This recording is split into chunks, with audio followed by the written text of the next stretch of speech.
Hey, how you doing? This is John, and welcome to Hey, John's Long Box. And I'm here with Marcus Kellegrew, and it's clobbering time. You know that time of the week when a bunch of nerds get around and talk nerd stuff. There's no other way to describe what we're doing. So this week we're pretending that we're back in the comic book store, arguing like teenagers over who would win in a fight, Ghost Rider or Spawn. So I guess we'll filibuster a bit, see if people filter in. And as normal, here is the link if anybody wants to pop in and argue with us. And here is the link to Fun My Comics Heroic Tales, the comic that I have on sale right now. And in my hand is Marcus Kellegrew's comic, Fantastic Worlds, that I bought on well, eBay. that comic was published by it's Fantastic Worlds, published by Flashback Comics. Right. The guy was Steve Busty. That was or Boosty. That's his name. Apparently, he has a museum out in Iowa somewhere now. And he was just this guy who asked me and my writer, the guy who ended up writing, "Can you do a retro book? I need to fill 8 pages." And all of them. And he was publishing Sam Glanzman's at 2. I think other than at 2, everything in there is a standalone. So you could read parts of issue 2 and not read issue 1. But I think the at 2 story is continued. Okay. Just so you know, I have a number 1. Al Williamson ain't the number 1. He was getting all these guys like Dick Ayers and all these older creators to do it. And then we created for that comic Captain Courage and Johnny Halo. I'm not even that happy with that story. I'm happy with the later stories, but it was the first one. You didn't write it, right? No, I drew it. Yeah. And it's colored too. We didn't know it was going to be colored. Oh, that's cool. Yeah, I got issue number 1. Like I buy back issues. It's a good comic. I mean, Sam Glanzman's good. So it was what's my comic shop, the name of, not my local comic shop, no, but online resource, my comic shop. It had it, so it's in my. I always wait till I get like over $100 because I'm not paying $12 shipping for $14. For nothing. Well, that's a value. Yeah, you need to get the value for this. And I do it once a month, so I usually wait until I get my comics in the mail from Discount Comic Book Service, and then that's like. Otherwise, I'll buy way too many back issues. Hey, Ben Smar, voice actor. How you doing? How's everything? I will say that I'm happy that my grandmother's copy's in your good hands and will be taken care of. Well, all weirdness is so weird. Trump just signed an executive order. I'm your grandmother now. So. Yeah, okay. and so you don't know what I'm talking about. It says to nanny. Yeah, that's Mike. We call my grandmother. We were just talking. How did I end up with Marcus's grandmother? I don't know. Yeah, like I said, this whole couple of weeks with this comic. Well, what this does do is get my writer to kind of start thinking about doing it again. I have a whole other comic with 2 more stories, and I have 2 stories completely drawn. Well, these are 8-page stories, so I have 16 pages completely drawn. Cool. I just want to say, since we're talking about my buddy Oscar, who's the colorist. Oh, I can't wait to look at that on Sunday. The coloring is this. He's good colorist. I was talking to Oscar. I was just talking Friday. I talked to all the guys that I'm working with. I try not to be a pest, so just Fridays. So I was just messaging Oscar, and I think, like, for this mythological story that I'm usually very spoilerific, but that I'm being tight on this mythological story. This is how I envision it colored. So, and for those of you who are interested, Rome Eternal is the name of this comic. Yeah, that looks good. It's really interesting. I love the character design. The art is phenomenal. I'm going to be talking about it on Sunday Comics, so that's all I'm going to say. And then I want to say, Chuck Dixon, you steered me wrong. You didn't like Reed Fleming? This was the first comic I was like, I don't want to finish. I remember that so well. Because I worked at a comic store in the late 80s, and we had tons of those. I remember Reed Fleming, The World's Angriest Milkman. I used to see those books all the time. I just didn't want it. And then Chuck Dixon talked about it, and I was like, I didn't listen to his luckily, it was only like $6, but man, he is such a horrible character. Like, Reed Fleming, the Milkman. I read that when I was at the comic store. That guy is the meanest guy known to mankind. I thought it was like the toughest guy, like almost like heroic, like nobody's gonna I'm gonna deliver the Milkman. No. He is a horrible person. He wants to get out of work. Like, he beats a guy up, pours whiskey on him, takes pictures of him, and blackmails him so he doesn't have to work. Oh, he is the worst person. Like I always say, I want somebody to cheer for, and I don't know. I have that problem. I have that problem. I want somebody to cheer for. Like I don't like the Sopranos that much. I never watched. Why would you like the Sopranos that much? Because I need somebody to root for, and after a while, I couldn't root for them. I know it's super well made, right? You know, I want to have a hero. I need a heroic protagonist to me. Right. I want some. That's why I won't watch The Boys because. Right. I've looked at some of that on pirate sites, The Boys, and it's like a train. It's fascinating. Once you start looking at one, you got to read next because it's like watching the train wreck. Right. Like, what could they possibly do? But there's nobody to root for. And it's funny because one of my favorite movies is Goodfellas. Yeah, but Goodfellas is a little different. It's only a movie, you know. You don't have to have it. You're not involved with getting episode after episode or 65 issues or something. And I watched Breaking Bad, and I wasn't rooting for. I had a little trouble with Breaking Bad. I was rooting for Walter White to get caught. Every episode, yeah. I was like, I want him to get caught. I want him to get caught. Like he, you know, he is pride. You know, he. Well, we're in this. We're going to talk about, but we can tie this into Spawn and Ghost Rider. Yeah, right. Yep. Both Spawn, particularly, they're both anti-heroes in a lot of ways. They're not nice characters. I mean, Johnny Blaze and Danny Ketch are nice people, I suppose, but they really aren't nice heroes like Superman or Captain America or something. And it says a lot about our society since about the mid to late 90s, where the most popular heroes are kind of dirtied up. They're the Punisher.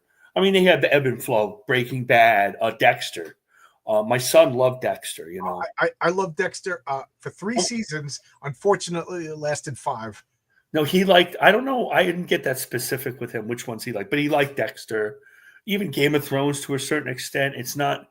We're not right now. We won't. That's why people have such trouble with Captain America or Superman, why they can't make a Superman because they can't understand heroism, true heroism, and that's like the big blue Boy Scout.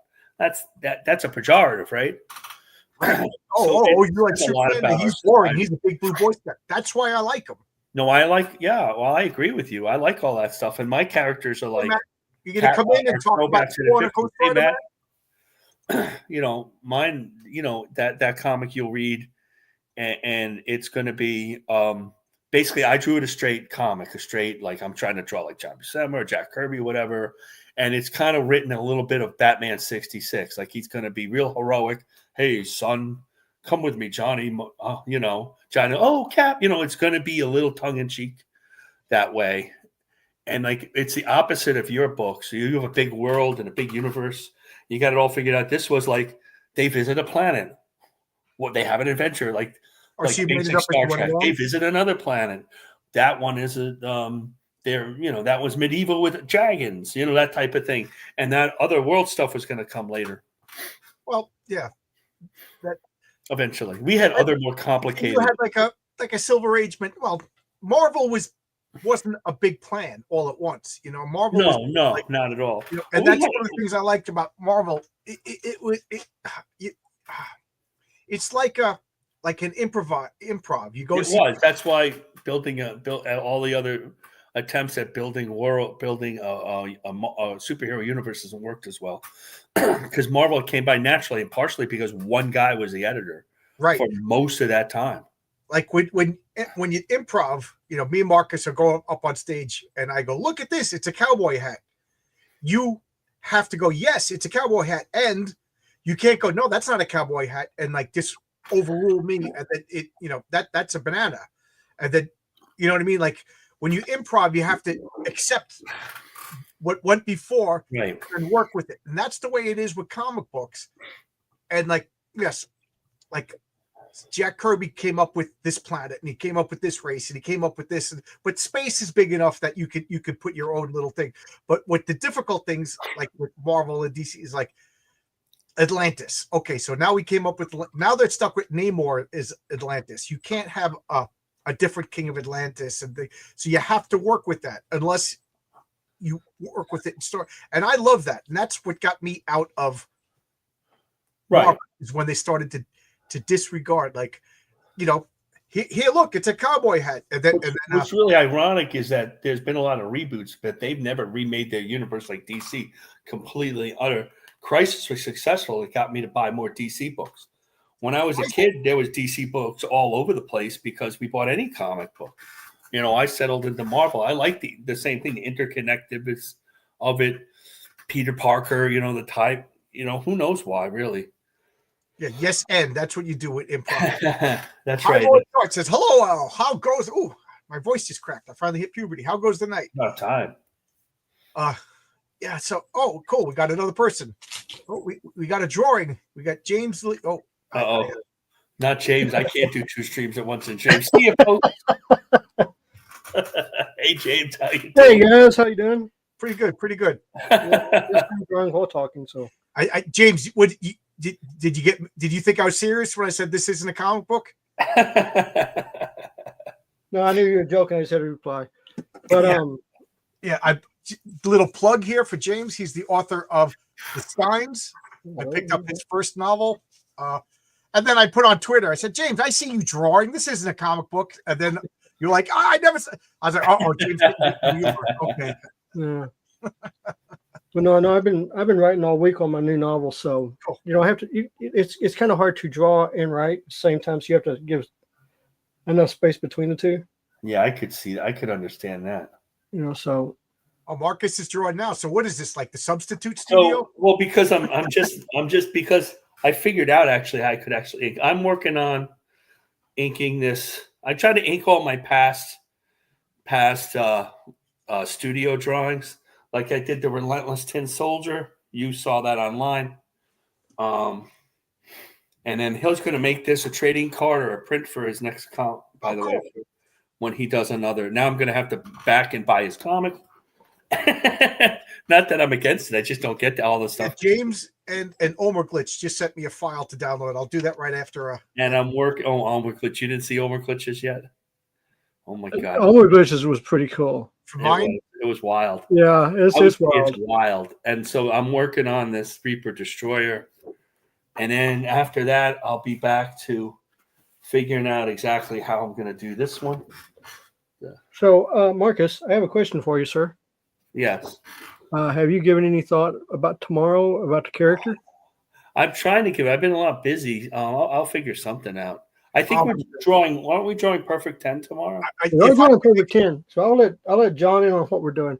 So we have a spur of the moment come up with one character, and we're all going to have a different character, and we're going to put it together. And I'm going to end up writing the whole thing, mostly of it, of a conglomerate of our characters together in one story. So this is my new character, brand new. She's brand new, that I'm putting together. So. And I've got the main file, the sketch file, already on the computer. So this is just a pinup I'm doing over with all of her minions and stuff. But that's what we're going to be working on. We're going to be talking about it tomorrow on the stream. So I'm trying to come up with one. I might be a little delayed. I was going to suggest this. I got to go through my files. Tomorrow at 9 p.m. I'm hosting. Comics. He's going to launch his new comics. So I was kind of hoping the studio could do the 10 for Perfect 10 tomorrow. Yeah. Oh, good. Just to get that one by far. I have reference. It looks like a girl like that's always fun to draw. Right? Yeah. Oh, I know. No, I have all. Yeah, and James has all the books. I have 1 or 2 of them, but James has all of them. It's a good story. It really is. I know it is. It's a good story. He did really good work. It's kind of hard to get with him because he lives in France. But I've done a show with him. Oh, I think he lives in the Netherlands. It's either the Netherlands or France. It's over in Europe, so it's kind of hard to catch up with him. So yeah, he wanted to do his stream tomorrow at like 1. No, he's doing 6, or is this a Kickstarter for 5? 5. Like, dude, we can't do it at 1 p.m. on a Saturday. Nobody's going to watch it. I said, let's do it at 9 o'clock. Well, you'd have to do it at 9. So we're going to do it. All right. So we got enough people. I was just like kind of stalling until some people wandered in. So James is no stranger. He was actually one of the original people coming on It's Clobbering Time. Matt is in the chat listening to us. He's probably Matt drawing. is the original It's Clobbering. Yeah, Matt and I came up with the idea. Then Matt's never. I think he's been on it once. Matt is a very busy man. He's a busy man. It's very hard. He might be working for Super Bowl week, Well, I think Matt is getting all the USA aid money to, he's getting millions. Oh my God, Dude, that's going to be a monster in its own. They just said what comic somebody found the comic that they did in guess who it was by? Who? The artist is Cliff Richard. Oh, really? That's the ISOM artist. Oh, wow. And it was produced by Glass House Studios. That's the studio that you get artists Joe Bennett and Cliff Richard and other artists too. But you know what? If you're getting paid to make a comic book, you're getting paid to make. The comic doesn't look that bad. And no, I know. And to pay me $32,000 a month to make Heroic Tales. I'm doing it. I just don't know if taxpayer money should have been right. Well, the thing I don't is about the comic book. My question is this: is how much of taxpayer money is involved in everything? Well, that's what I'm talking about. Hollywood. I'm talking about comics. I'm talking about news. I mean, this is going to be the biggest debacle. Yep. In modern day politics, because this is not democracy. This is what socialists or what Stalin or what Mao Zedong did. They wanted to control the narrative, control so other comic book companies could get made. That's not right. And look who's defending it. Like here in Western North Carolina, we still have people living in trailers and tents because of the thing. And the Democrats, not to be too political, but the past administration didn't look like they cared a whole lot. But when they go after USA, these Congress people are protesting and screaming, and we didn't vote for Elon. I did vote for Elon. I'm loving it. You know what I responded to? I responded to Chuck Schumer's statement about we didn't vote for Elon. I said, and how many votes did Kamala Harris get during the primaries? We did vote. That's a lie because we knew what Elon was going to do. We were told that he was going to do for the administration, and so we did vote for that because he's tied to Trump. We voted for Trump. I didn't vote for USAID. I didn't even know this organization existed. It's been there since the late '60s. You know what I mean? But anyway, Ghost Rider versus Spawn. Okay, Ghost Rider versus Spawn. Okay, so James, I'll give you a pick. Who do you want to talk about? Do you want to talk about Ghost Rider or do you want to talk about Spawn? I will talk about Spawn. Okay, good. I was hoping you'd pick Spawn. All right, okay, talk about Spawn. So, what we know about Spawn is anyway, I'm just being funny. I'm not going to use. Are we using a specific Spawn? Or are we talking about Spawn? You're talking about Spawn. Okay. Really so Spawn is basically a character who was deceived, murdered, and then deceived into being returned with a lot of power, but he was still deceived by a very powerful demon, Malbosia, and given powers, but every time he uses that power, it shortens his lifespan. That's the original concept of the Spawn character. So I like to go with the original concept, with where he does have that drawback of every time he uses his power, it gets closer to him dying. Oh, I love that. I'm so glad you brought a character like that. That was my favorite part of Spawn, to the point I made up a player character in my role-playing games inspired by that. He has ultimate power, but it's like the more you use it, the closer you're getting towards evil. That is so good. And to the point where they dropped it is when I lost interest in Spawn. But go ahead.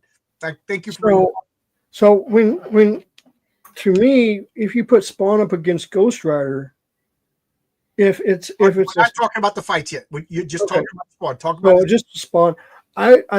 Spawn is, to me, a very sad character. Okay. Because he didn't get his life back. He got royally screwed. And he's trying to survive and make the best of it, but he always gets thrown into situations that he doesn't really want to be in. Mm-hmm. Yeah, I really like what you said, sadness. That, to me, that's a key point. Because he had a best friend. If I remember correctly, and James, you probably have better recollection than I do about this, but he was like in a mercenary company, and he got betrayed. He got betrayed by one of his buddies, and he got killed. And then he got basically offered a deal with the devil, a literal deal with the devil to come back. But the time in the underworld and the time in the real world were different. So when he came back, his wife had moved on with the guy that betrayed him. Yeah. That's close, but that's not true. It wasn't his buddy that betrayed him. It was his boss. It was his boss that betrayed him. Okay. I thought it was because him and his buddy, he actually saved his buddy's life. Okay.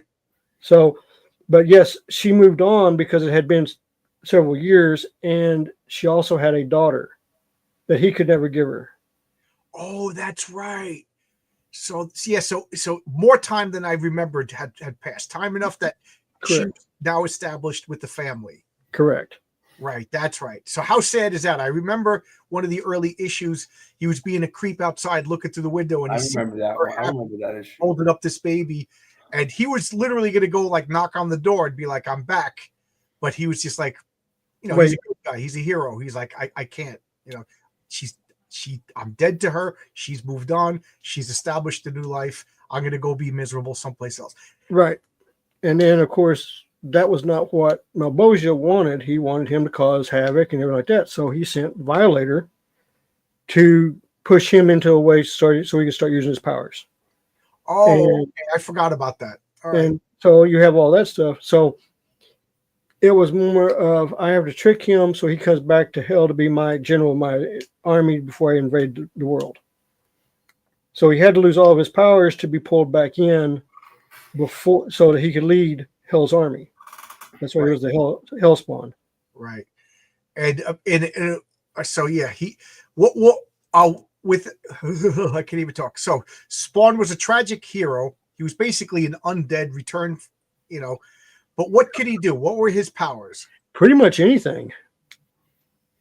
I mean, he really could. He could regenerate. He was strong. He could manipulate. He could burn. I mean, he had everything. I didn't think. He even had mental powers to some point. So, and he could change his appearance. He could look different. Plus, that suit was alive. Right. Because you got to remember, as Todd said, because he kept moving stuff around on his suit, he was like going, "Well, I got to fix this." So, his suit's alive. Well, that goes back to simple and elegant. It's easier to draw. Right. Yeah, I know, but I'm just saying, that was the thing. Okay, so because everybody's going like, well, you had the pads on the left leg, then you moved to the right leg, and you put the armor on the right arm, left arm. Well, his armor, his stuff, is alive. That's why his cape acts like it does. Right. And so Todd, Rob, and Jack Kirby all couldn't keep their costume straight for the most part. Pretty much. That's why Jack Kirby couldn't draw Spider-Man. It was Spider-Man suit's too busy. But Jack Kirby, like the Fantastic Four, there was no lines on that. Yeah, but when he did Galactus, it was a slightly different every issue. Sometimes every panel. It was so busy we didn't notice all of it. I will say this. The minute I saw Todd draw Spider-Man's face, when he did it, I was like, you got to be kidding me. What, his mask face? When he drew the mask face, how he did the lines, the webbing on the face. Well, when I saw him do it, I was like going, you have got to be kidding me. In a positive way or a bad way? No, in a positive way. I was sitting there like going, I like doing the webbing, but the way he did it's so easy. I was like going, you got to. Oh yeah, there's a trick to it. Oh yeah, there's a real trick to it. Used to tell people the trick to how to do it. I was like, you got to be kidding me. That's it. That's how you do it. And it looked. I was trying it. I was like, oh yeah, it works real good.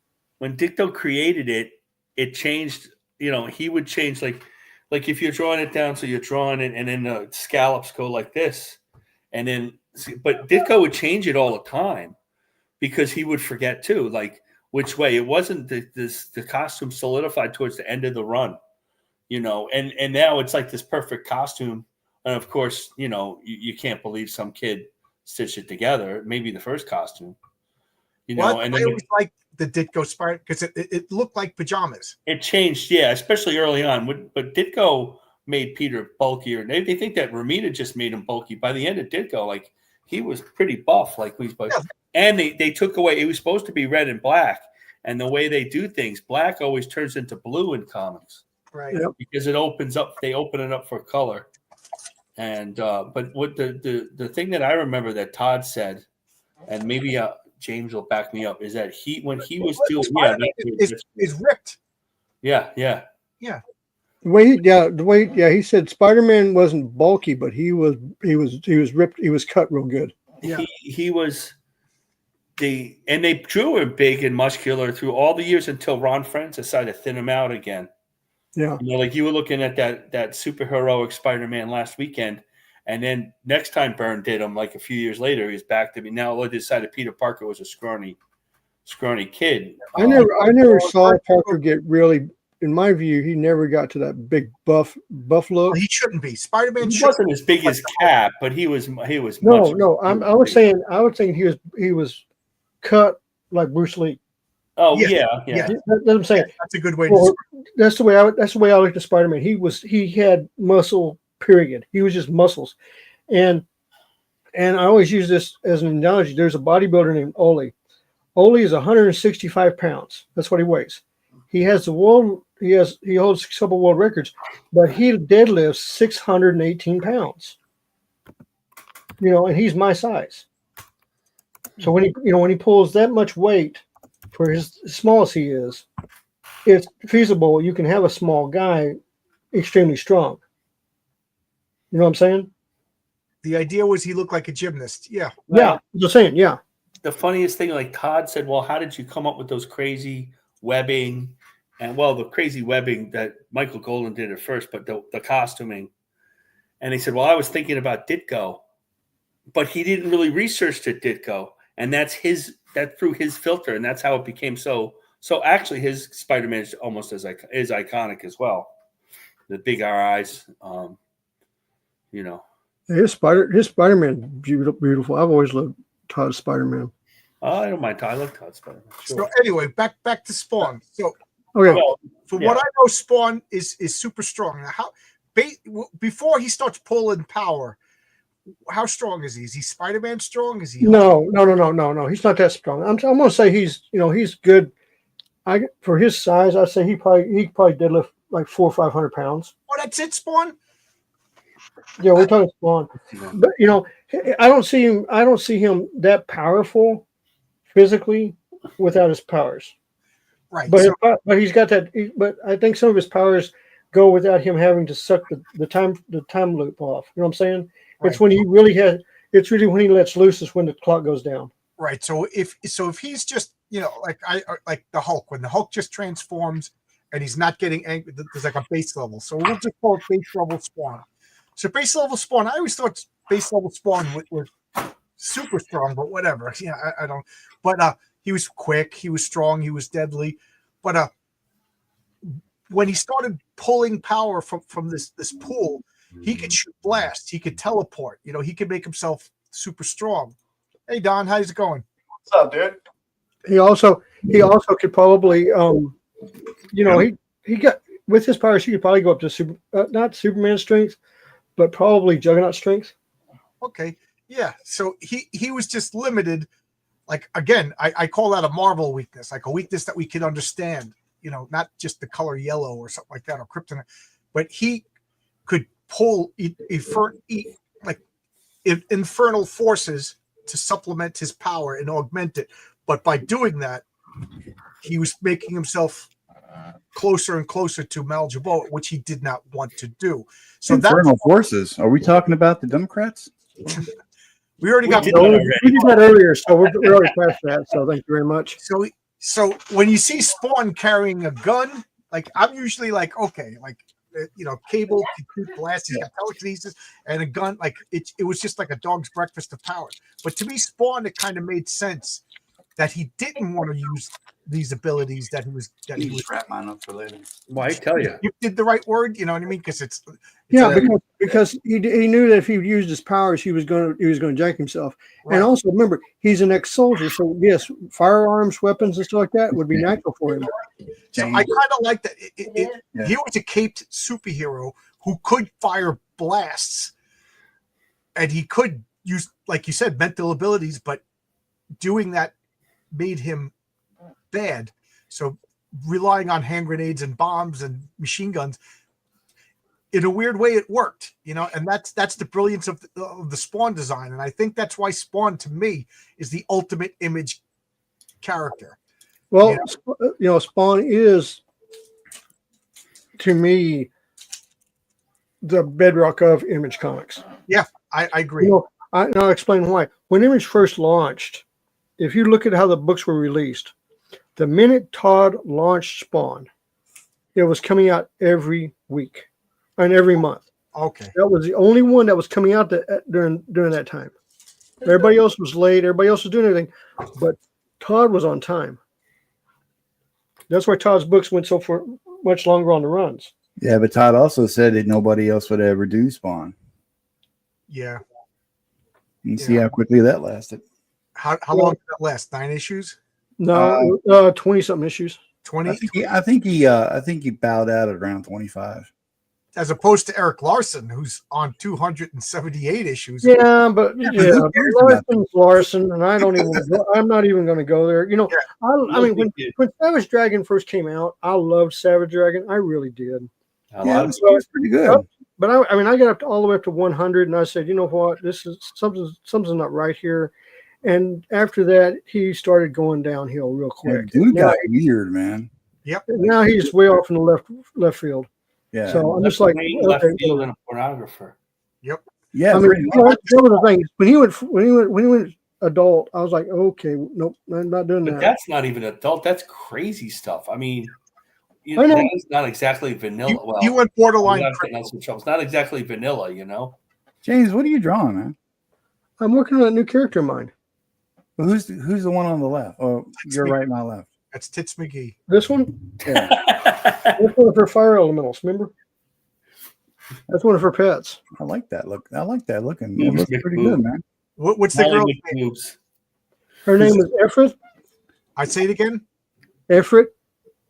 Okay. This is for the 24-hour thing, right? This is for the thing that we're doing together. We're taking the characters together. Oh yeah. Okay. Yeah, you already gave me yours. Yeah. So this is a new. I'm confused, so I'm still working on it. No, we haven't done the 24-hour thing because I was like, I didn't know if we were going to do it or not. So No, I told you guys, I'm interfering.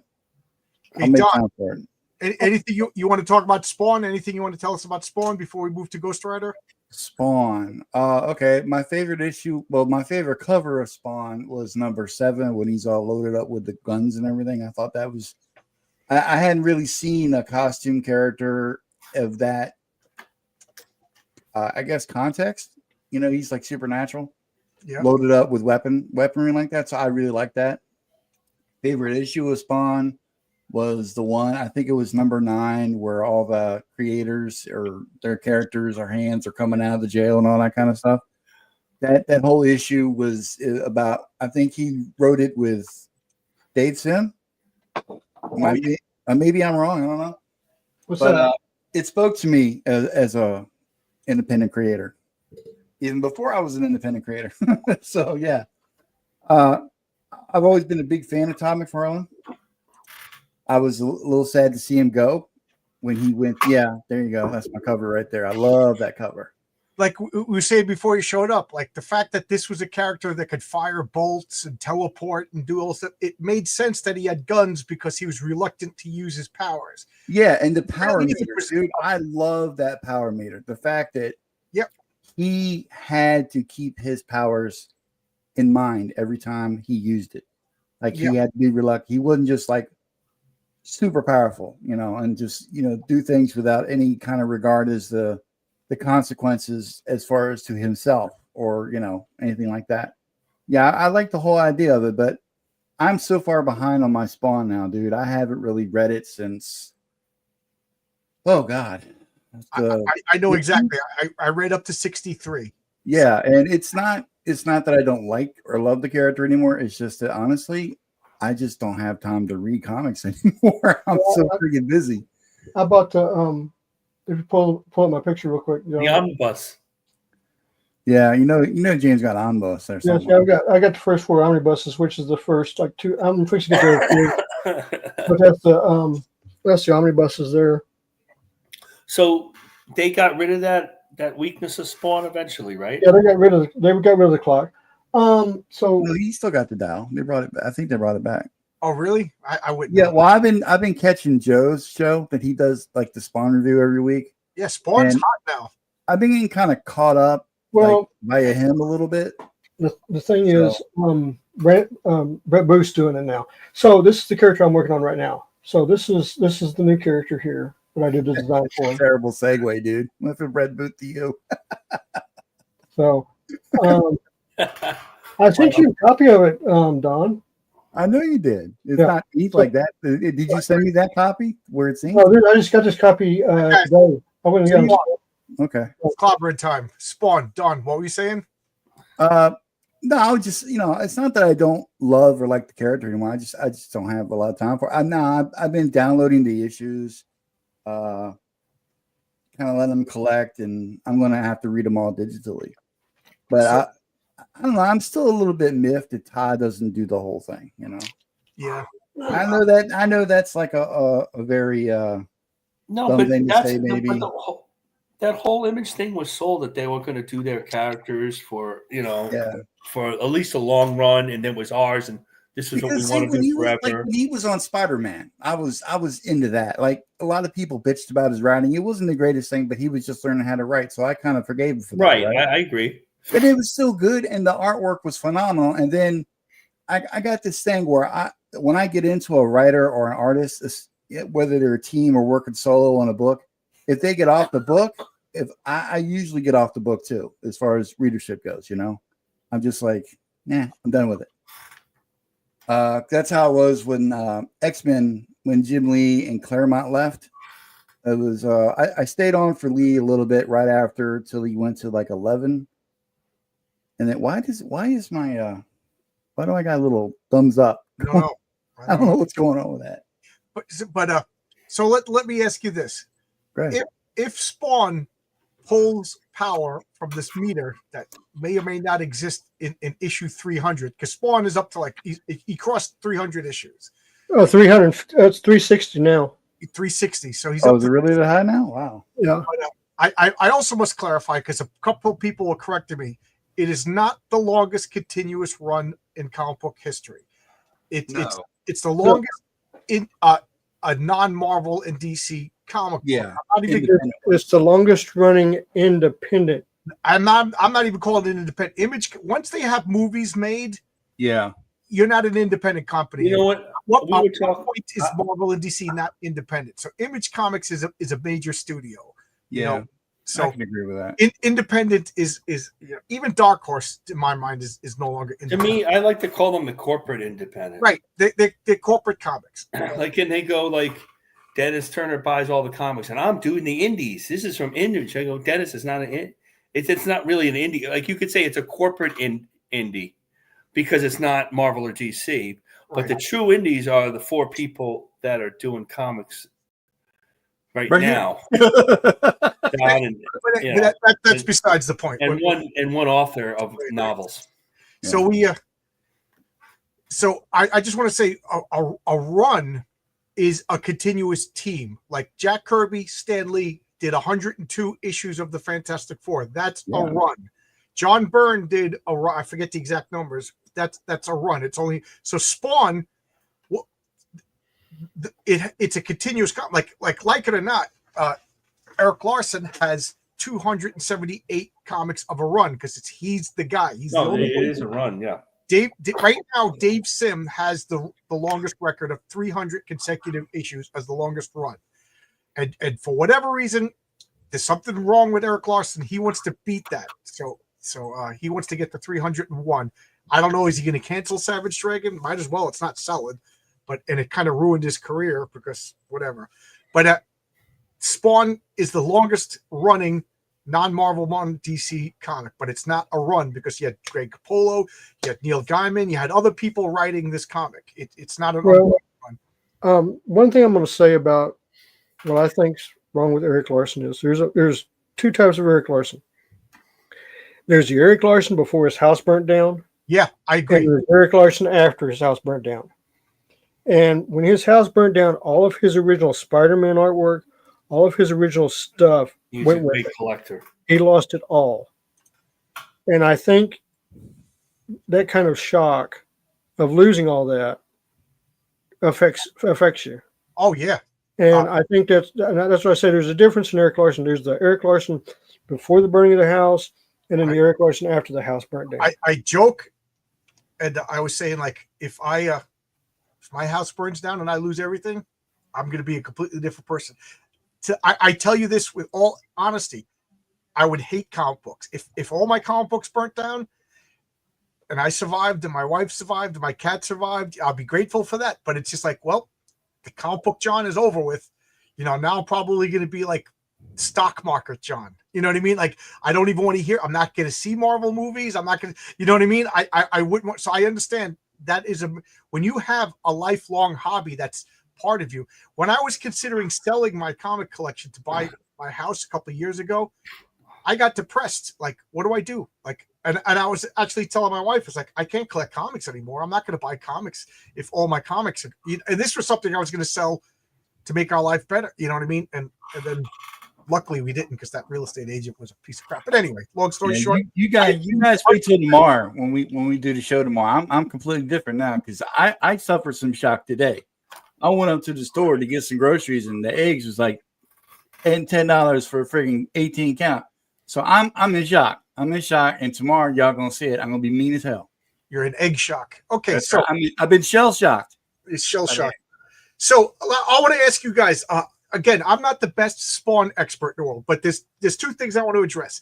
So it is a mantle. There are other spawns. There's King Spawn in the medieval time. There's Gunslinger Spawn.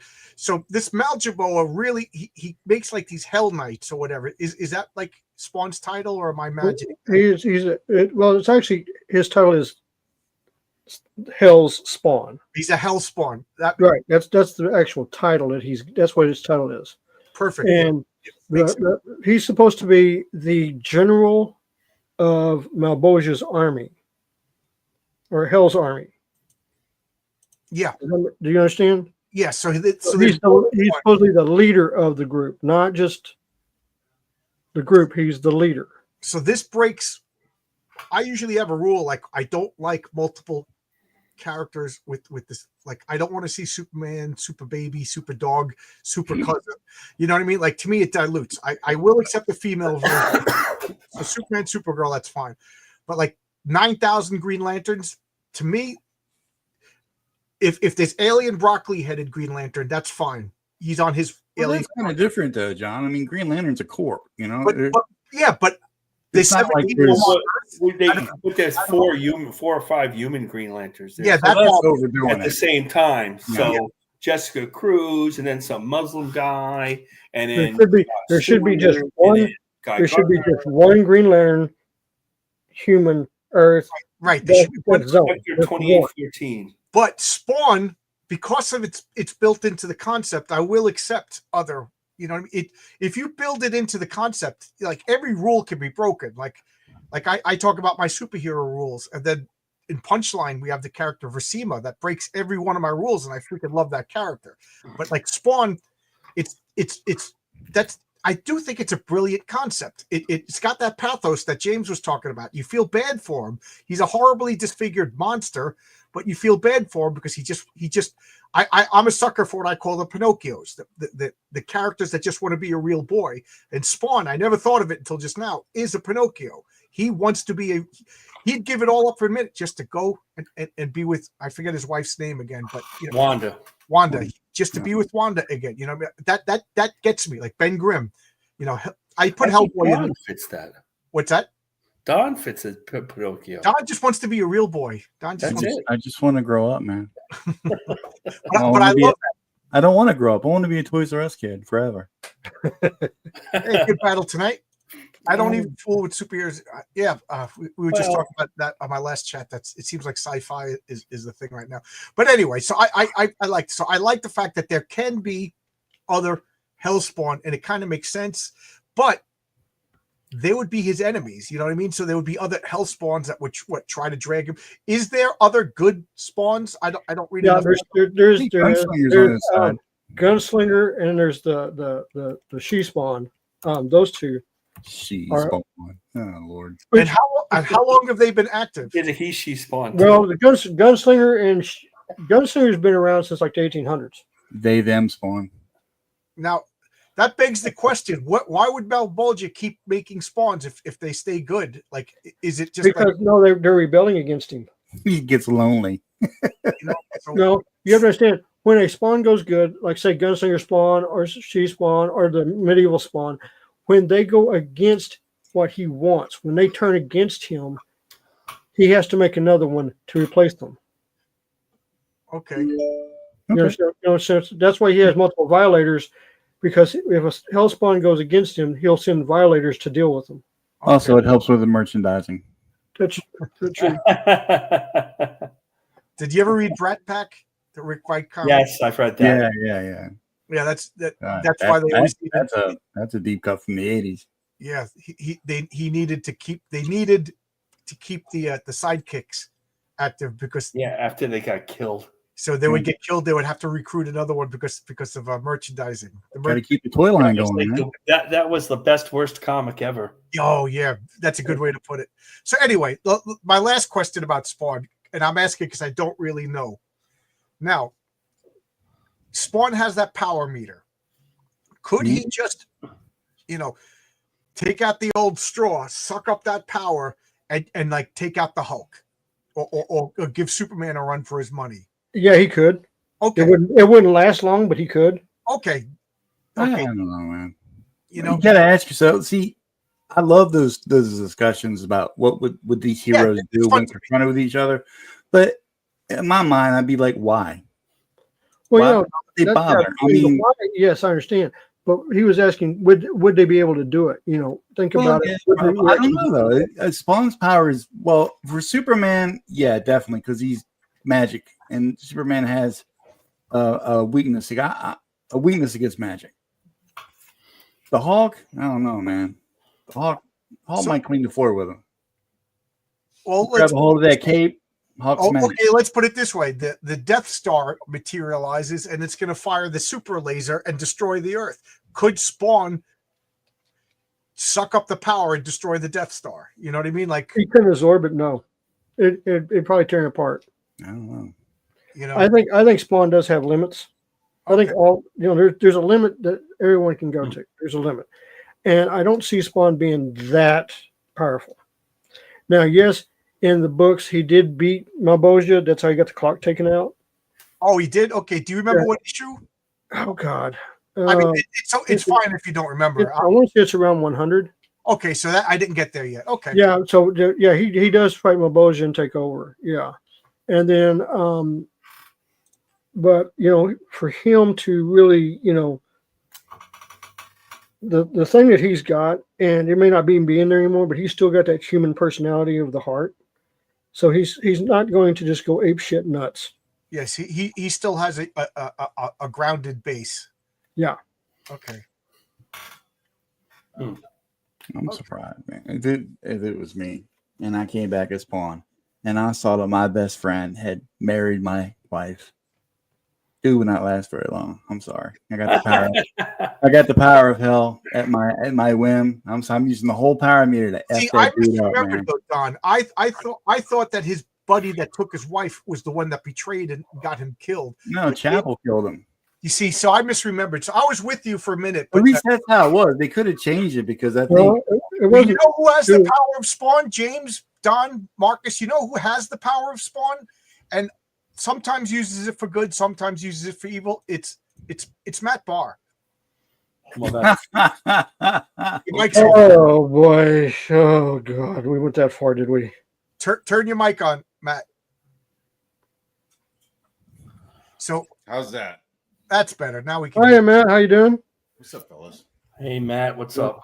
So since you're the newcomer and we're talking about Spawn, do you got anything to say that we didn't bring up? Fuck, I said, "What's up, fellas?" And you were like, "Hey, come on in." And I was like, "Okay." And I went and talked to my wife, and then came and hopped in. So I have no idea what you were saying for the last fucking 10 minutes. I was talking to my wife. So we were just talking about like the. I think all of us. It's safe to say that one of our favorite things about Spawn was he had this meter that was like counting down to doom. To me, it added drama and tension. Yeah, there was something. There was a cool element to that clicker, that time clock kind of thing, but I don't think that lasted very long, right? I think it lasted to issue 10 or something like That's what that. we were just talking It about. went a little bit further than that. I think it was like more like 35 or 40. Was it? Okay. So it ends, it goes pretty quick. Right. Like I don't know how people Still pretty feel cool. about a Doctor Who, but when I was watching Doctor Who, they established somewhere in the Tom Baker years that the Time Lords only had 14 regenerations, and it made it Not anymore. exciting. And I was like, oh wow, and then when they brought it back with Eccleston and Matt Smith, you're like, they're getting close to 14. And then in the Matt Smith run, they just they just gave him energy. It regenerate all you want, and to me, it kind of lost a bit. I knew, they're not going to kill off their cash cow, but like, still knowing that there's a possibility of an end makes it exciting. Same with Spawn. When they got rid of that clicker, I kind of lost interest in Spawn. I asked my wife, I was like, yeah, I'm going to go in there. And she's like, what's going on? I was like, Spawn Ghost Rider. And she's like, what are Spawn's powers? And I was like, oh, your wife is a comic person too? Say what? Your wife is into comics too? No, not really, but she's through osmosis. She's like aware of stuff. She's picked up a couple of comic books in the bathroom and got them out of the way. So I mean, she knows who these characters are. She's not a complete idiot, but she kind of caught me there with like, so what are Spawn's powers? And I was just like, he's got like there's like green stuff going on. He's got like some green energy. He could like teleport. I was just like, yeah, I don't know. He doesn't really got the juice like specifics. Like Ghost Rider has like the stare, and he has like Yeah, well, that's what we were talking. I was asking it at the beginning when it was just Marcus and Don and I. I always thought that the base, like when I say baseline, meaning he's not pulling power from the meter.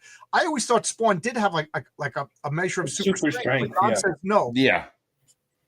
I mean, James says no. So I thought he was like durable, like his costume was always. Yeah, I thought he had some. His costume itself has powers of its own. Right, his costume has like some sort of will of its own. And at one point, he was like, "Oh, don't pull on your own power. Your finite power, pull from the suit." So at one point, he was like, "Oh yeah, like I don't need to fuck with my meter. I could be using my suit's juice." And then we were talking about how he started using military weapons, stuff like that, because he didn't want to, hasten his demise to Mal'Jabal, which I thought was like, again, I have rules for superheroes, and as you know, Cable breaks all my rules in a way that I can't stand, but Spawn breaks the rules in a way that I think is really clever. His costume is not simple and elegant to the point Todd addressed it and made it part of his who he is. He had guns, but it worked. And now there's even more of them. But I think it's kind of brilliant in a way. Mal'Jabal is making an army of Hell Knights. So there you go. No, is Mal'Bolgia still alive? I thought he was. He's dead. I thought he was dead. Right? Yeah. At some point, like Spawn becomes like. It's like, okay, there's heaven and hell. Well, he's now going to become the avatar of nature, which is more powerful than both, or something like that. Was like when I was like, what the fuck is going on? Spawn became Swamp Thing? I don't know. Maybe. I remember him like being impaled on a sign. Like this giant thing came, impaled him, and he was dead. But then like flowers and shit started growing out of him. So he did become Swamp Thing. he dated a girl named Abby. I mean, it became Spawn Thing. The thing is I like the differences in the Spawns, especially their backstories. Like Jim Palliano is writing the backstory of Gunslinger Spawn, and to me, it's more a lot like High Plains Drifter. Okay, you know what I'm saying? That sounds good. The book's fantastic. It's a good People Western. Are raving about it.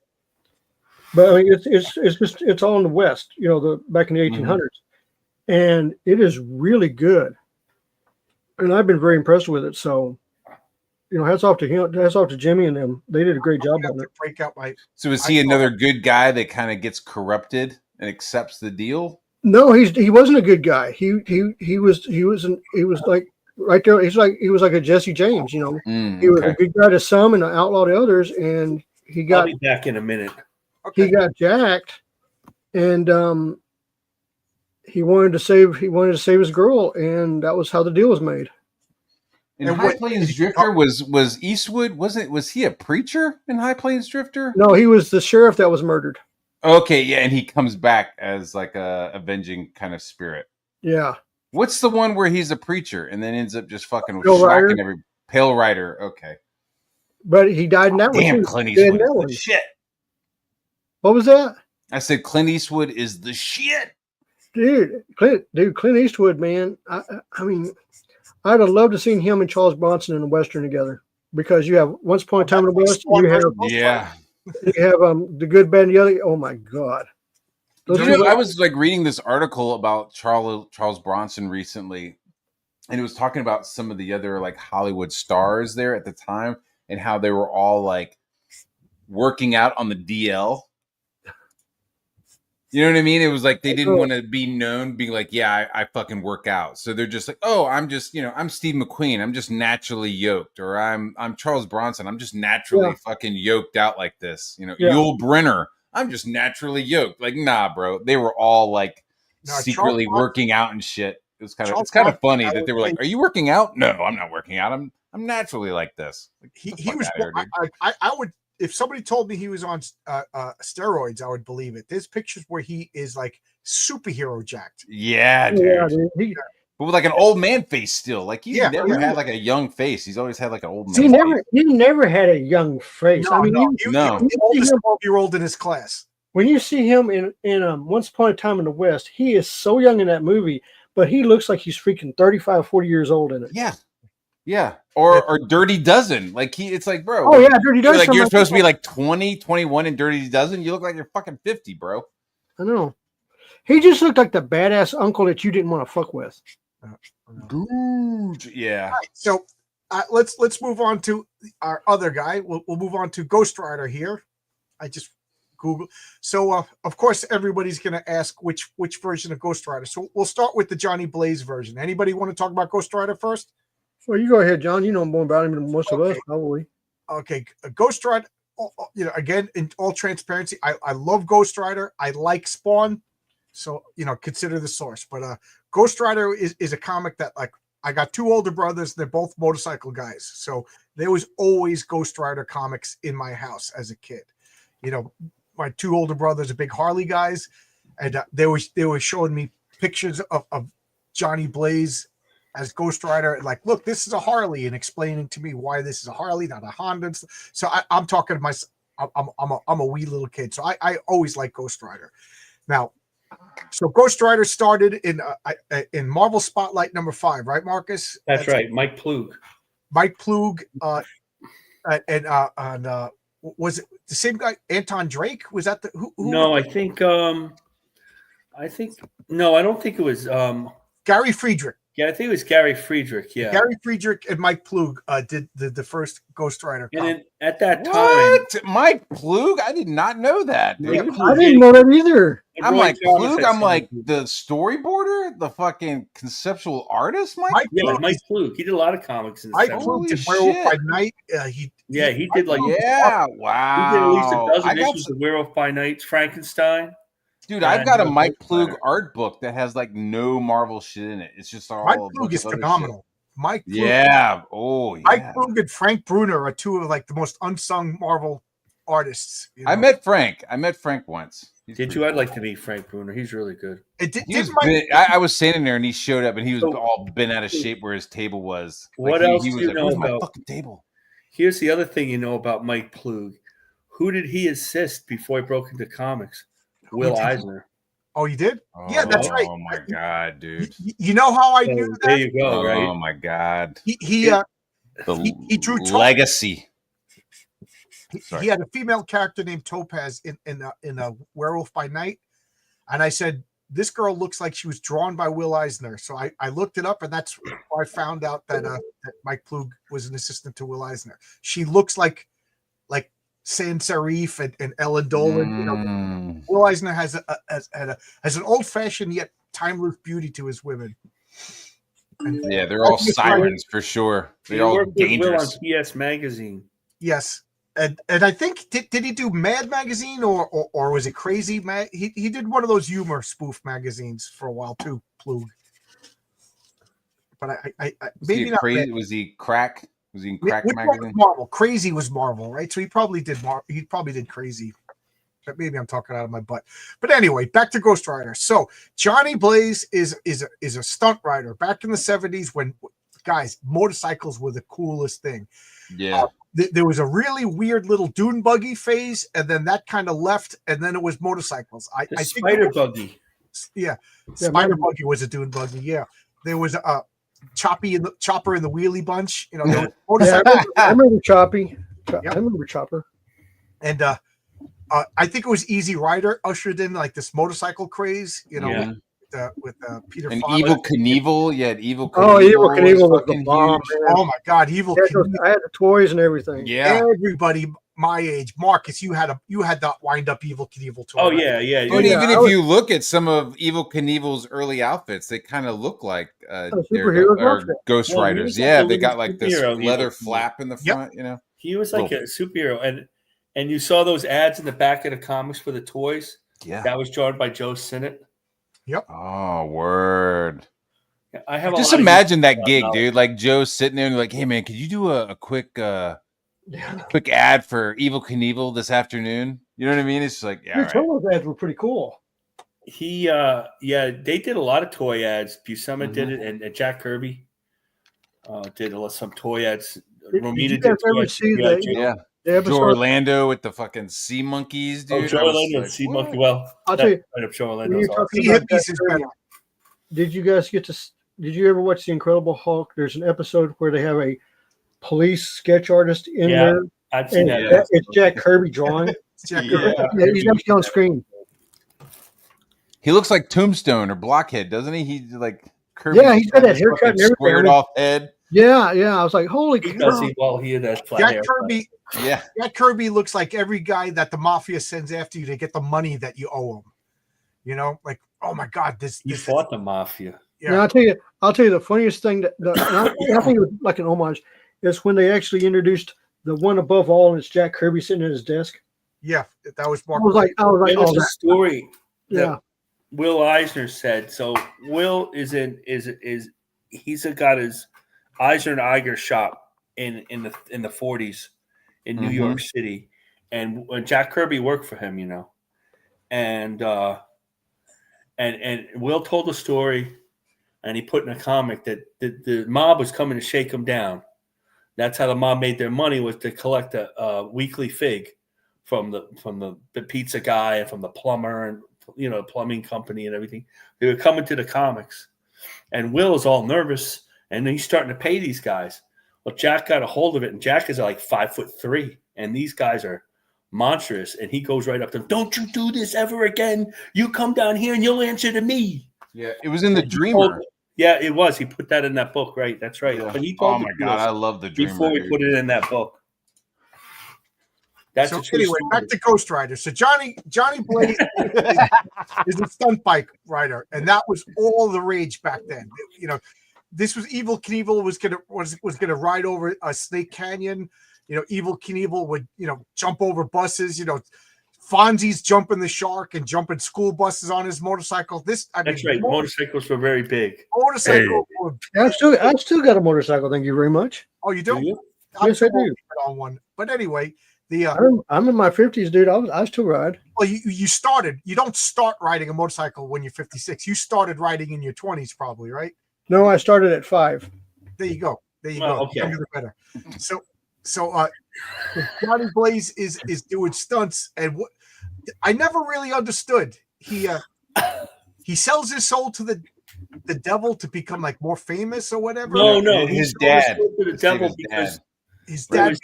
he was saving his stepfather Rocky. Right. That's right. So Rocky was going to die of a massive heart. Had a massive heart attack at one of their shows. And he was in love with the daughter Roxanne. Roxanne, and Rocky was the dad. Yeah. And- So he sells his soul to the devil to save Roxanne's dad, Rocky Simpson, because that's right. Johnny was like kind of an orphan who grew up Yeah, that was Carnival, like right? Carnival kind of thing. So this was like his surrogate dad. And then of course, Rocky doesn't, he doesn't die of the heart attack. He dies in a stunt crash. And Yeah, then, he still pieces out. yeah. And then Johnny becomes the Ghost Rider. And if you ask me, they didn't know what to do with Ghost Rider in those early days. Yeah. At first, at night, he turned into the Ghost Rider, and then later on, he turned into Ghost Rider whenever there was evil nearby, and then eventually it settled on he could transform at will kind of thing. And just like the Hulk, they didn't know what to do with the Hulk originally. Originally, the Hulk turned into Hulk at night, and then he turned into Hulk stepping on that machine, and they settled on Rage, and then the Hulk took off. So Ghost, and then he got his own comic, and his own comic, like they just had multiple teams every couple of issues, and it was bi-monthly, and it was on the verge of cancellation for so long. To me, it really didn't hit its stride until those Don Perlin took over as the artist. They had some controversy with Jim Shooter because they had Jim Mooney was drawing it, and then Frank Roberts was drawing it. Frank was not a draw at that point, and Right. Tony Isabella was writing it, and Tony decided that he was going to really meet the real Satan, and then had a whole line where he was searching for Jesus. Right. Not quite unlike the Swamp Thing that we talked about last week. Shooter is like, no, we're not doing that. We're not going to be that obvious. And Tony was Roman Catholic, and they had to change it. That was his biggest controversy. Yeah, it seemed like I got a lot of those comics. It seemed like it limped along for a long time. And then, Don Perlin and Bob Budiansky did it for a long, a huge run. Yeah, that's when I fell in love with those comics. The Don Perlin, John Mooney. Jim Mooney. Jim Mooney. I said John. Yeah, those were so good, so creepy, so moody. So, what powers did Ghost Rider have? Anybody want to take this? Well, Ghost Rider had the eventually stare. But the stare of penance. That was the second Ghost. That was Danny Ketch, right? Danny Ketch had the penance stare. Yeah, but Johnny Blaze had the Hellfire, and he would shoot the Hellfire out of his. The Hellfire created his motorcycle, either made his motorcycle full of flame or created a motorcycle, depending on who wanted to draw it. And then the high fire, and they would go so cold, because it was really burning your soul. Right, it wasn't real fire. Burning you, especially if you're evil. Right. And then he didn't have powers, super strong powers. I feel at the beginning they didn't give him strength. And then when he joined up with the champions, that he started doing, I guess he could pick up a car at some point. Right. Yeah. But he wasn't originally. He would get like, and he used to think like Johnny Blaze when he was Ghost Rider, and Johnny be like, "What am I doing? I don't know. What am I doing with these powers?" Like kind of like a Peter Parker thing. Mm-hmm. And eventually he became kind of a creepy Ghost Rider, a different personality, like a Dr. Jekyll, Mr. Hyde kind of thing. Like, right. That's where they were really confused. But one of the things I liked is in that Marvel super villains team up, they established that he was dead. He didn't breathe. He didn't eat. He didn't need to sleep. Like he wasn't affected by telepathy. This was Ghost Rider. Yeah. Yeah, he was hard to kill. You couldn't really stab him because he was bones. You stabbed him. You shot him. There was no heart and organs to damage. Yeah, he was bones. Yeah, he was. His suit was just held together by like a spectral, force. Yeah, I mean, not to get, but he's like a tormented angel or something. Is that? Yeah, yes. Yeah. Eventually they show like, oh, it's an angel that has been corrupted and twisted. So I mean, he's got some like. Right. Celestial juice. You know what I mean? He's got some divine. But I love power. Like if I was to write Ghost Rider, one of the things I would bring, like Johnny Blaze a few times, and I don't think they really dwelled on it, but they said like he literally burnt to death every time he turned into Ghost Rider. It was a painful, horrible transformation. Yeah, the Hellfire burned his soul. I like that. And scratching at the door. And then when he turned back at, when Ghost Rider turned back into Johnny Blaze, he resurrected. He came. I would play with that a lot. Like like just think about the power involved, the power levels of literally dying every time you use your powers and literally coming back to life when you're finished using the power. It's so freaking cool. There's so much to explore with Ghost Rider. I don't think Ghost Rider ever had the great story. Like if I say Spider-Man to you, you guys could just like a machine gun. That's that one story that Yeah. Jim Starlin did when he raced Death. That is my favorite villain Ghost issue, Rider. but that might be the best story of the original Ghost Rider run. And it was an inventory issue. Yeah, it was fantastic. That story. See, I don't even think about stories. I think about like artists, Right? You know, And and like I'm like, I do the I same think of thing. Ghost Rider. I'm like, oh, Mark Texeira. Holy Right, shit! yeah, like that's that. You know, That's the second Ghost Rider. yeah. So we got a bunch of people watching right now. Can anybody? What is the definitive Ghost Rider story? To me, that's the biggest problem. Got to with be Ghost Rider.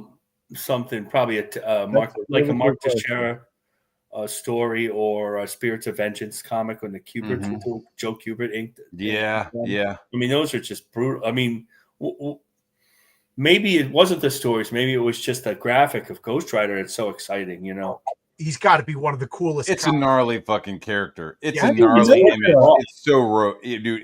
It's so dope to draw. I didn't I know love that a cop was a Ghost Rider at one time. Who? I'm looking at Wikipedia, dude. Michael Baldolino, Oh, yeah. member of the NYPD. One third of the organic medallion of power. The other two are Catch and Blaze. The medallion itself was never explained in any true detail. He possesses powers more in line with those of the Serathos version of Ghost Rider. So this must be the dude with the blue flame. The Serathos version is Johnny Blaze. Yeah. He also has the Penistair, and his motorcycle seems to share characteristics with the Noble Kale version. His appearance is distinguished by a deep purple skull, large fan. Oh, that guy, large purple. Is he new? Yeah. Is this more recent? Because I don't know this. Yeah, this is more recent. This is from Ghost Rider Volume 3. He goes by the name Vengeance. Yeah. Oh, okay. Okay. He later becomes Vengeance. Okay. Is this when Ghost Rider is driving around in a car? That's Robbie Reyes. That's Robbie Reyes. Okay. But Vengeance, he It can might like be put the up same his time. I don't know. ribs and like grab you with his ribs. Right? I always thought it was kind of scary. Well, we could talk a little about the Javier Salataris Mark. Go ahead. We made him Howard Mackey with Javier Salataris, and then of course Mark Teixeira inked Salataris until they were brother-in-laws at that time. So, Dude, this is a story that I heard, and I don't know if you heard it. And this was like something told to me in class as like a cautionary tale. Was that the dude who was penciling Ghost Rider was getting poopy pants about how Mark was inking his shit. Like he was like, "Yo, man, he's like inking my shit, and it's making it look like his art." And so they were like, "Well, you know, they like his stuff, so you're off the book." And they like gave Mark. So the story that I heard was like, if somebody's inking your shit and you don't like it, don't say anything. Just fucking finish your job and fucking move on. Do you like the paint? Do you like your I paint? heard that they were brother-in-law. That's what I heard, but I didn't hear that. I did hear that Teixeira, he did all that work, like tons and tons of work. All of a sudden, was because they made so much money on Ghost Rider, even inking it or taking it over. It was such a big book, but he never paid taxes on any of the money. And then you have to do quarterly. You're an artist, a professional artist. You got to do quarterly taxes. Yeah, bro. And he owed the IRS a lot of money, and that's when Maverick came out, and he threw out those Wolverines and. Because he was making enough money to pay off the tax man. Holy shit. Dude, you have to pay the IRS. They will come for you. Oh, yes. Oh, yes. He's supposed to be a nice guy. My then, writer met him up in Mount Kisco, New York, working out like now 94. Then when I did that comic, 96, 97. He's a nice guy. Like the comic. Yes, I remember getting tax returns, but that is so far gone now. Oh, well. Anyway, well, we don't have to worry. Doge's going to destroy the IRS, and then we can all keep our money. Yeah, I hope. Well, so I know that the Johnny Blaze. That's a whole other show. He can blast fire now, but the fire, it's like I call it like quantum fire. It's regular fire unless it's not fire. So he could light fires and cause fires and make regular fire, but he could also use hellfire, and hellfire like burns your soul, and like to me, like the hellfire, like even if you're Iron Man, you're going to get hurt by hellfire. It's going to hurt you because it's like spiritual damage. Yeah, it's supernatural, right? It's Right, going to yeah. affect you. It's going to affect Iron Man. And the more evil you are, the more damage it always did. You know, like that's right. You know what I mean? So Doctor Doom is really going to get messed up by hellfire, as opposed to like Superman, who's going to be like, "Hey, that stings. Knock it off. That hellfire kind of hurt." Like, and Marcus said he either had a real motorcycle or he could create out of fire. I remember that Frank Robbins went like this, and he made his own motorcycle. Now, Danny Ketch, he had that big motorcycle with the shield in front.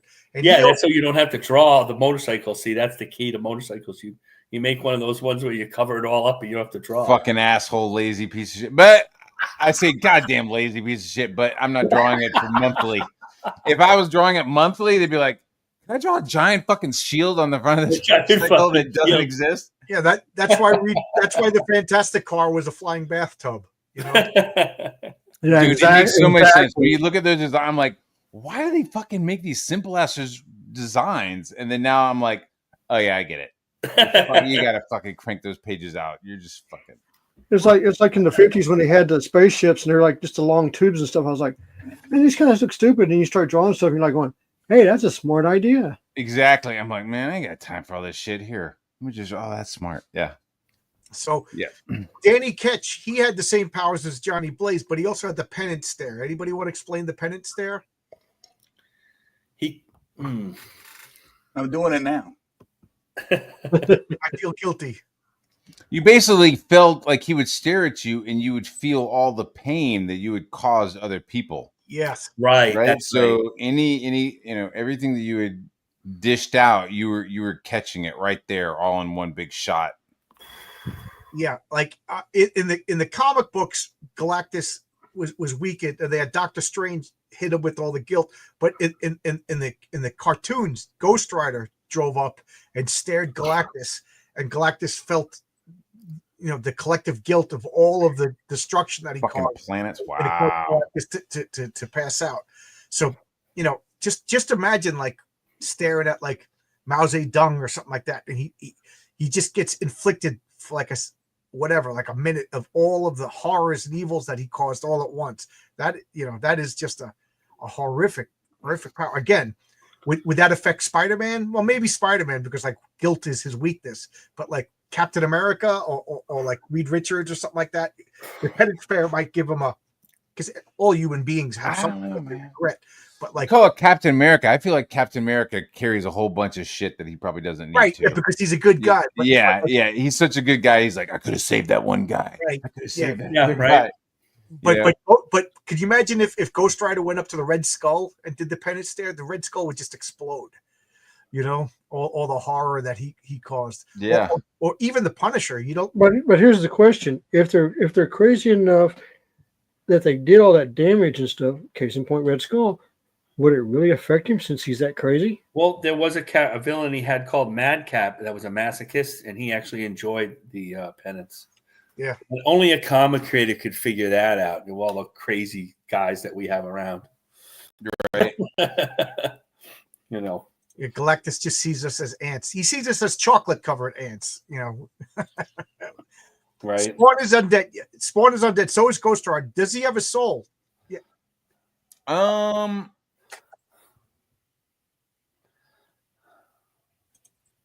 I would say he has a soul. Like, he has free will. He has a soul. Like, I would say free will, but like if you're talking like in the comic book sense of like a soul, like, does he still have one? Is it in a jar on a shelf somewhere? I would say it's like on a chain. It's on like a spiritual chain, so that it can. But if that was the case, then Maljibo could just yank it. Like, as soon as you show any type of rebellion. Are we talking Spawn? Or are we talking Ghost Rider? The question was about Spawn. Now we're back at Spawn. Yeah, we're flip flopping. Okay, we're flip flopping. Actually, Malbosia had some control over him. Okay, blackmail, but I don't remember what it was. But I remember when they had the big fight, there was something he had, but Spawn got past it and was able to defeat him. But so Maljibo is not his master, otherwise he wouldn't be able to rebel. Right. Well, he is the deal maker. Yeah, for he's the Spawn. maker of the deal. Yeah, But he's not the high. He's not Satan. no, he's below Satan. Right. He's like some fucking like some lieutenant. Yeah. like the Nazgul in Lord of the Rings. They cannot betray Sauron. Correct. They have Right. free will, but they also are enslaved, like body and soul. They're kind of like a paradox. But like, if Maljaboa owned Spawn's soul, to my way of thinking, Spawn wouldn't be able to rebel. So I would have to think that he has free will and a soul, but his soul is like marked. It's kind of like, here you go, Marcus. This is your soda, but I'm going to hold on to it.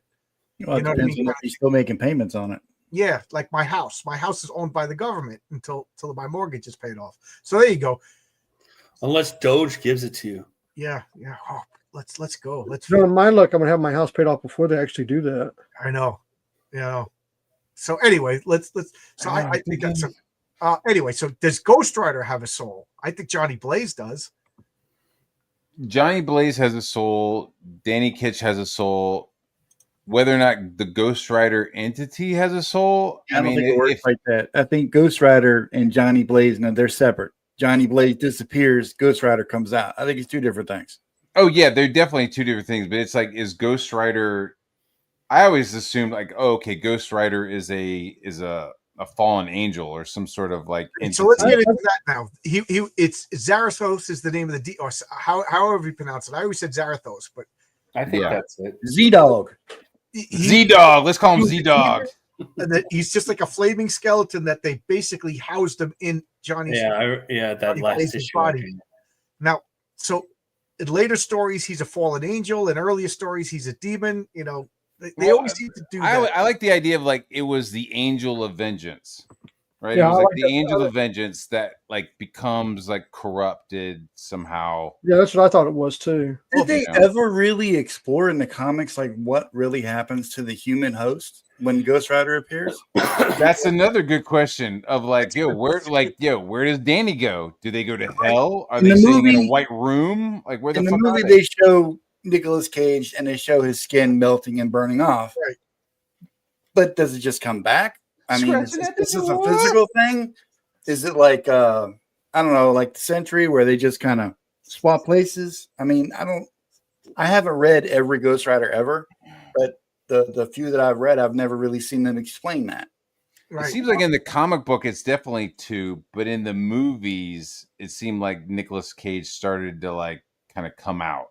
Right. There's that second one, he's like kind of behaving maybe, I don't know. No, I did like this. I did like the action filming and stuff of the second one. The second one's good. First one, not so much, but I did enjoy the second one. Well, then I saw how they made it, and I was like, the cameraman was a complete and utter crazy. I mean, some of that stuff he was doing on those cliffs, I was like, you got to be insane. I mean, it was also cool.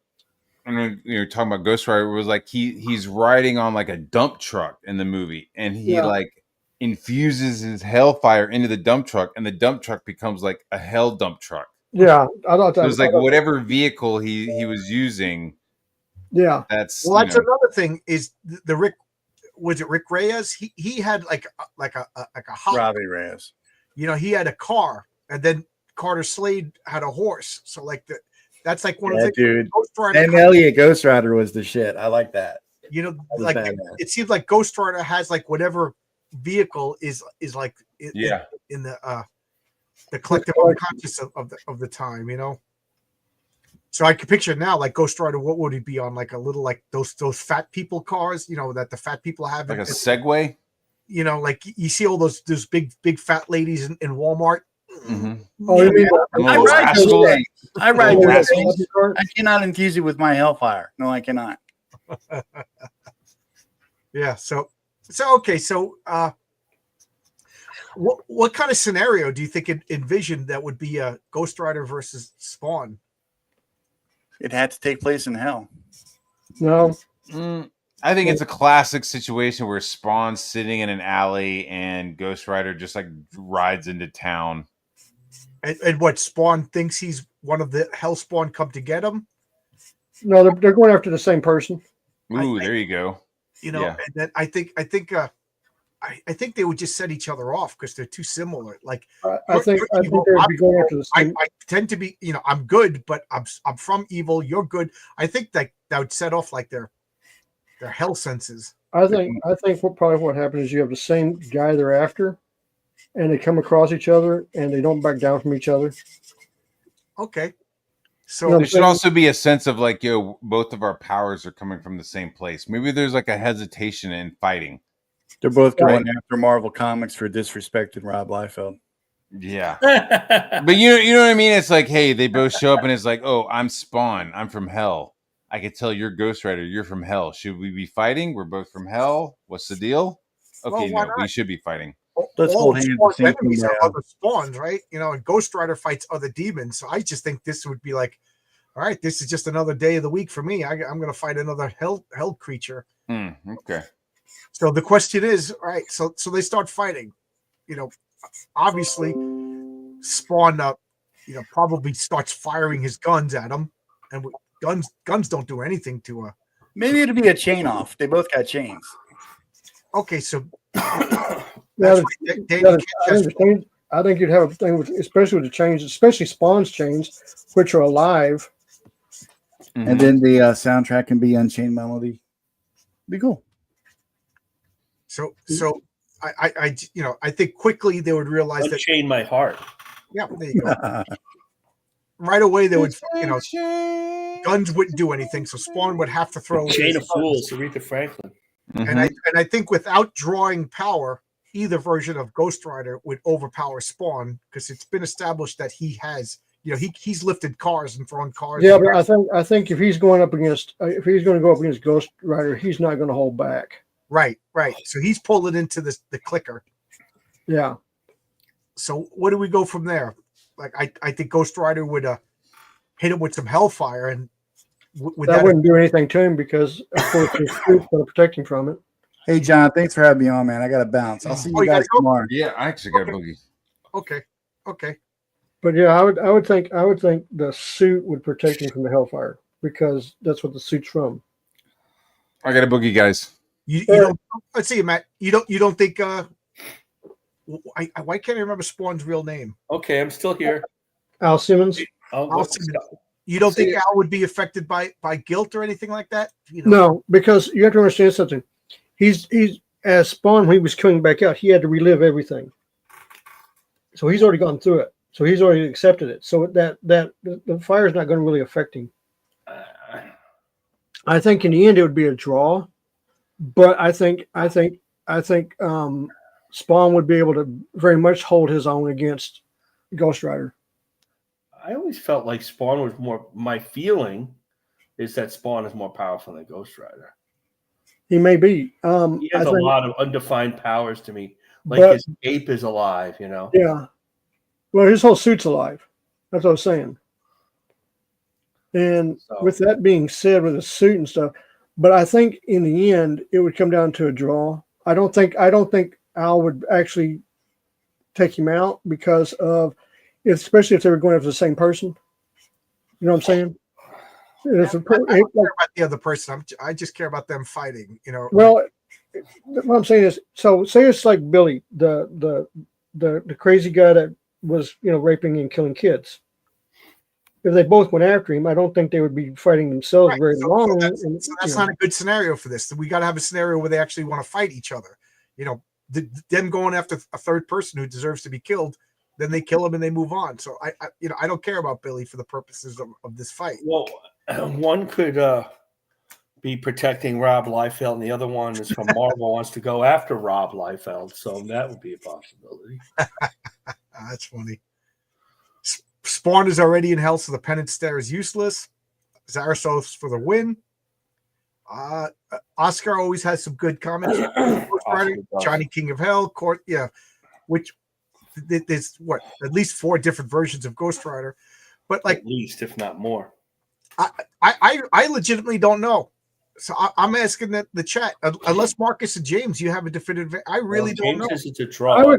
I said it was a draw, but I do agree with Marcus that Spawn is more powerful. but I don't think he would actually pull the trigger on Ghost Okay, Rider. you're just looking at personality-wise, but we're going to take the personalities out. So Oh, if we're going to take the personalities out and just go straight, I beat mean, crap the out of each Penny other, won't work. Spawn's The going to Hellfire won't work. clean the Physically, spot. Ghost Rider's stronger, which we've always cared about.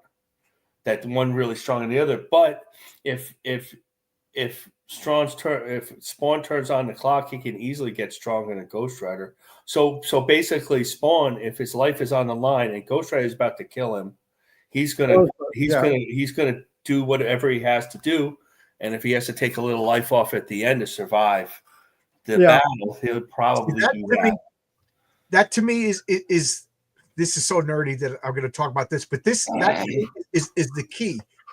I do see them as like an equal. Like I think Ghost Rider is physically stronger, but I think Spawn has more like very similar crazy powers and everything. So I could see them using their chains, wrapping each other. Like whether or not Spawn gets hit with Ghost, whether Hellfire effect is a big deal. So it comes down to their sponsors. Like, is Zarathos more powerful than Maljaboa? I don't think so. And that's the original Spawn. The second Spawn wasn't Zarathos, though. Oh, the second Ghost Spawn Rider. wasn't Melbosha. Two different. Yeah, I know. I misspoke. Sorry. Yes.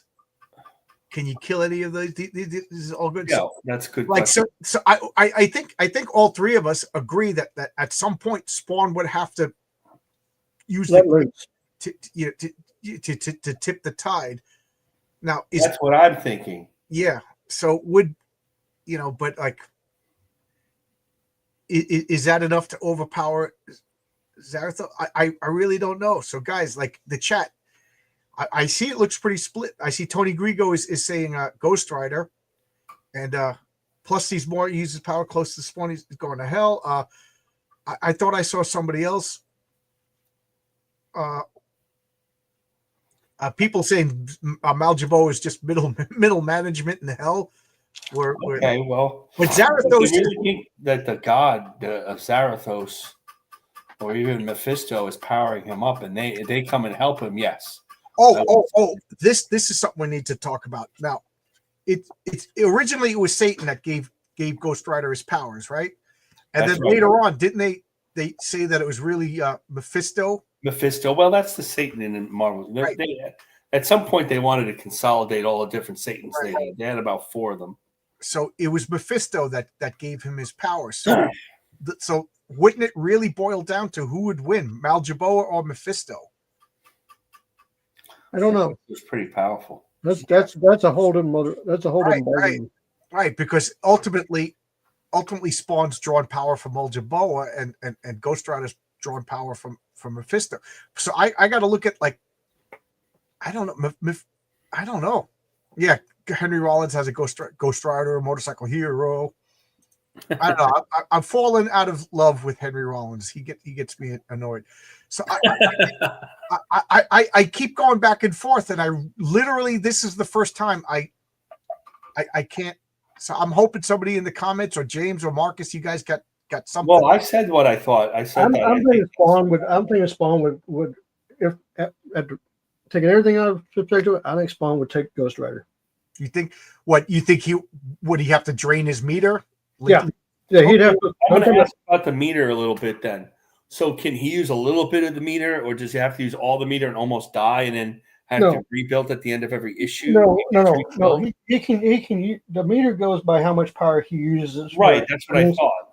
So it basically goes real small if he doesn't use very much, and then if he does something like blow up a building or something, it goes a little bigger. You know what I'm saying? Right. Okay. That's exactly what I thought. So yeah. So my feeling is what I said. He, Ghost Rider is about to finish him, and he gets desperate and uses the meter, and now, he makes a comeback. He doesn't want to use the meter for very long, but it might serve his purposes for the next, say, 7 minutes. Yeah. This is a tough one. I think if Spawn has to draw upon the powers that he doesn't want to win, and in that sense, like they both kind of lose. That's the way I look at it. So High Lord Zart says Mephisto is stronger. Mal's lower level than the devil in the Spawn universe. But does Mephisto come up and give Ghost Rider extra powers? Have we ever seen that happen? No.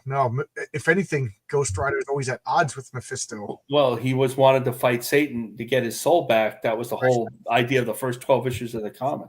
Right. So I don't know. I'm starting to lean towards Spawn. Yep. I'm starting to lean towards Spawn. I think James is winning me over.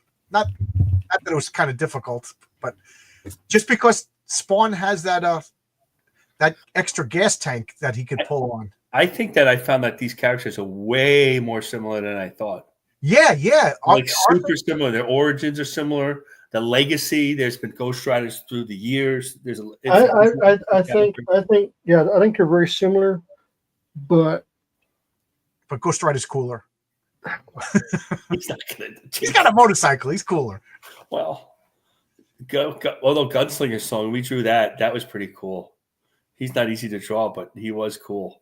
I wonder if Todd McFarlane refrains from having Spawn riding a motorcycle just for copyright reasons.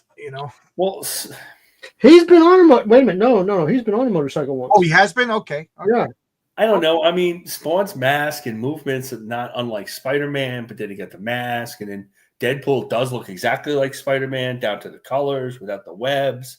There's a lot of close things there. Yeah. I don't know. I'm going to say Spawn unless the people in the chat could really come up with good. But I do think this is probably the closest fight. The more that I think about it, and I think I think it's not like, okay, I won, yay, let's go get ice cream. I think I won, and then he turns around and Mal Jabot is like, let's go. You use too much power. Like, you are on the threshold right now. Right. That's exactly how I think. So now we're at. I'm gonna call. What do you say, Marcus? I think Spawn wins. Okay, James, what do you say? Spawn.